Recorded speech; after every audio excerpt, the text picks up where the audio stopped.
ഓമനിച്ച് വളർത്തിയ 13 കാലികൾ ഒരു നിമിഷം കൊണ്ട് ഇല്ലാതായിപ്പോയ വേദനയിലായിരുന്നു ഇടുക്കി വെള്ളിയാമറ്റം കിഴക്കേപ്പറമ്പിൽ മാത്യു ബെന്നി എന്ന 15 വയസ്സുകാരനായ കുട്ടി കർഷകൻ. പശുവും കിടാവും മൂരിയും ഉൾപ്പെടെ 13 കന്നുകാലികളായിരുന്നു ഭക്ഷ്യവിഷബാധയേറ്റ് ചത്തത്. ഡിസംബർ 31 രാത്രിയും 1-ാം തീയതി പുലർച്ചെയുമാണ് പശുക്കൾ കൂട്ടത്തോടെ ചത്തത്. ഞായറാഴ്ച വൈകുന്നേരം പുതുവത്സരവുമായി ബന്ധപ്പെട്ട് കുടുംബാംഗങ്ങൾ പുറത്തുപോയിരുന്നു. രാത്രി 8ഓടെ തിരിച്ചു വന്നതിനു ശേഷം പശുവിന് തീറ്റ കൊടുത്തു. ഇതിൽ മരിച്ചീനിയുടെ തൊലിയും ഉൾപ്പെട്ടിരുന്നു.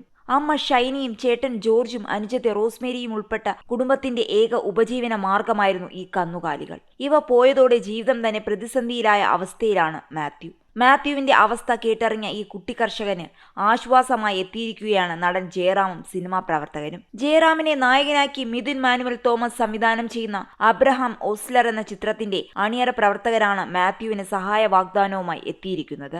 നാളിന് നടത്താനിരുന്ന ചിത്രത്തിന്റെ ട്രെയിലർ ലോഞ്ചിങ് പരിപാടി വേണ്ടെന്ന് വെച്ച് അതിനായി മാറ്റിവെച്ച 5 ലക്ഷം രൂപ മാത്യുവിന്റെ കുടുംബത്തിന് കൈമാറാനായിരുന്നു തീരുമാനിച്ചത്.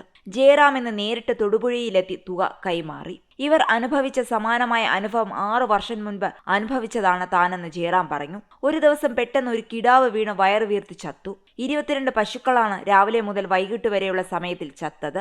വിഷമുള്ള യാതൊരു ഭക്ഷണവും പശുക്കൾക്ക് കൊടുത്തിരുന്നില്ല. അതിനാൽ എങ്ങനെയാണ് സംഭവിച്ചതെന്ന് അറിയില്ലെന്നും വിഷാംശമാണ് മരണകാരണമെന്ന് പരിശോധനാ ഫലങ്ങളിൽ നിന്ന് കണ്ടെത്തിയിരുന്നെന്നും ജയറാം പറഞ്ഞു. 22 പശുക്കളെയും JCB കൊണ്ടുവന്ന് കുഴിച്ചുമൂടുന്ന സമയത്താണ് താനും തന്റെ ഭാര്യയും ഏറ്റവും കൂടുതൽ കരഞ്ഞതെന്നും ഈ 2 മക്കളുടെ കാര്യവും അതാണ്. രാവിലെ പത്രം തുറന്നപ്പോൾ സഹിക്കാൻ പറ്റിയില്ലെന്നും ജയറാം പറഞ്ഞു. അബ്രഹാം ഓസ്ലർ സിനിമയുടെ ട്രെയിലർ ലോഞ്ച് ചെയ്യാനിരുന്നത് നാളെയാണ്. പൃഥ്വിരാജായിരുന്നു ലോഞ്ച് ചെയ്യാനിരുന്നത്. രാവിലെ ഞാൻ പൃഥ്വിരാജിനെയും നിർമ്മാതാവിനെയും സംവിധായകനെയും വിളിച്ചു. നാളത്തെ പരിപാടി മാറ്റിയാൽ ഒരു 5 ലക്ഷം രൂപ മാറ്റി വെക്കാനാകും. ആ തുക ഉപയോഗിച്ച് ഈ കുട്ടികൾക്കൊരു 10 പശുവിനെയെങ്കിലും മേടിക്കാൻ സാധിച്ചാൽ വലിയ കാര്യമാണ്. ആ തുക കൈമാറാനാണ് വന്നത്.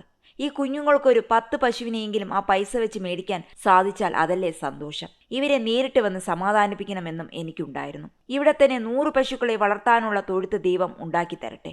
കൃഷ്ണഗിരിക്ക് വരികയാണെങ്കിൽ ഞാനും കൂടെ വരാം. ഞാൻ അവിടെ നിന്നാണ് പശുക്കളെ എടുക്കുന്നത്. ഇവിടെ 70,000 രൂപ വരുന്ന HF പശുവിന് അവിടെ 40,000 രൂപയ്ക്ക് കിട്ടുമെന്നും അദ്ദേഹം പറഞ്ഞു.